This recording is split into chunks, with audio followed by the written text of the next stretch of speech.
Hello everyone, आज lecture 32 है। इसके पहले के लेक्चर आपने नहीं देखे हैं एक भी, तो आप देख लें, है ना। क्योंकि वन लाइनर करंट अफेयर बना रहे हैं लास्ट मिनट रिवीजन के लिए। ऐसा होता है पेपर के लास्ट टाइम पे हमारे पास करंट अफेयर की बल्कि मैगजीन्स हो जाती हैं, हम रिवाइज नहीं कर पाते। तो इसके लिए मैंने ये इनिशिएटिव स्टार्ट किया है जिसमें मैंने वन लाइनर करंट अफेयर, जो बहुत इंपॉर्टेंट चीज़ें होती हैं ना, जो हम भूलते हैं, बस हम उसी के करंट अफेयर बनाएंगे, डिटेल में नहीं बनाएंगे। डिटेल में आप एक बार पढ़ने के बाद वन लाइनर बनाओ। ओके, स्टार्ट करते हैं आज का। और आंसर राइटिंग का क्वेश्चन आपको लास्ट में मिल जाएगा। ओके, पहला आज का करंट अफेयर है ग्रीन टर्म अहेड मार्केट। तो ये किससे रिलेटेड है? रिन्यूएबल एनर्जी से रिलेटेड। आपने पढ़ा होगा इस मार्केट के बारे में।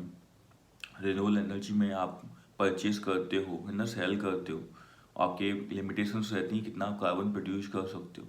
तो वो मार्केट है इसकी, है ना। ग्लोबल कार्बन प्रोजेक्ट 2001 में आया था।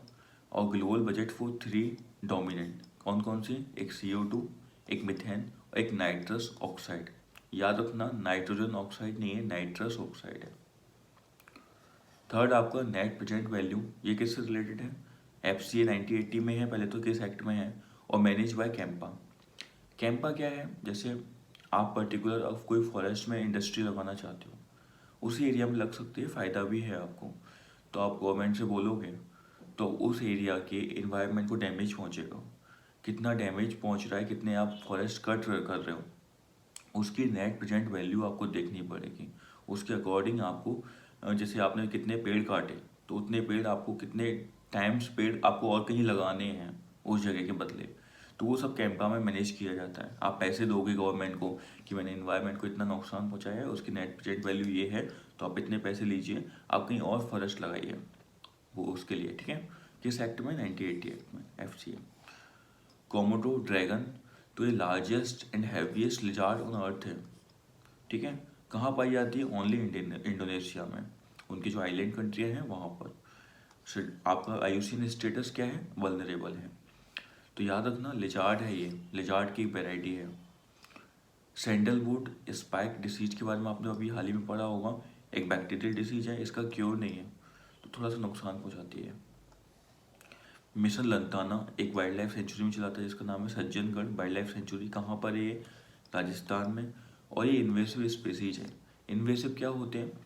जैसे कोई और कंटिनेंट के हैं या कोई पर्टिकुलर उस एरिया का एंडेमिक नहीं है, तो उस एरिया में जैसे आना, जैसे क्या हुआ, आप मानो कि आप अमेरिका गए घूमने, आपको कोई प्लांट पसंद आया, वहाँ का नेचुरल था, एंडेमिक था उस एरिया का, पसंद आया, आप इंडिया में लेके आए, आपने अपनी फॉरेस्ट में लगाया। तो फॉरेस्ट में लगाया तो फॉरेस्ट के लिए वो इन्वेसिव हो गया। जब तक पहले वो आपका नुकसान नहीं पहुंचा रहा था तो इन्वेसिव नहीं है। जब उसने नुकसान पहुंचाना स्टार्ट कर दिया लोकल फॉरेस्ट को, कैसे कि उसने ग्रोथ स्टार्ट कर दी बहुत ज़्यादा, खुद फैलने लगा और आसपास के लोगों, मतलब आसपास के फॉरेस्ट को नुकसान पहुंचाने लगा। जैसे होता है ना कि अगर एक जंगल में 2 शेर आ जाएंगे तो पहले वाले शेर का खाना कम पड़ जाएगा ना। ऐसे ही यहाँ पे होता है, जब बाहर से आपके इन्वेसिव आते हैं तो आसपास का पूरा फूड, पूरा पैटर्न अपने आप एब्जॉर्व कर लेंगे। तो लोकल वेराइटी है जो, है ना, फॉरेस्ट की, वो एकदम खत्म होने चला लगेगी। तो ऐसे ही लंताना बहुत ज़्यादा फैल गया था इस सेंचुरी में, तो इसके लिए मिशन लंताना चलाया गया इसको हटाने के लिए। नेक्स्ट आपका हाइड्रोजन इनरिच्ड CNG। CNG का फुल फॉर्म क्या है? Compressed natural gas. तो हाइड्रोजन इनरिच्ड का मतलब क्या है? इनरिच्ड करेंगे हाइड्रोजन किसमें? CNG में। कितनी परसेंट? 18%। अब इससे क्या होगा? हाइड्रोजन इनरिच करेंगे तो CNG की मात्रा कम होगी ना। पर एक चीज़ याद रखना, H2 महंगा है, तो फिर CNG भी महंगी हो जाएगी जब हाइड्रोजन उसमें मिला दिया जाएगा। तो बस वही लिखा हुआ है, current price of H2 is more than the cost of natural gas.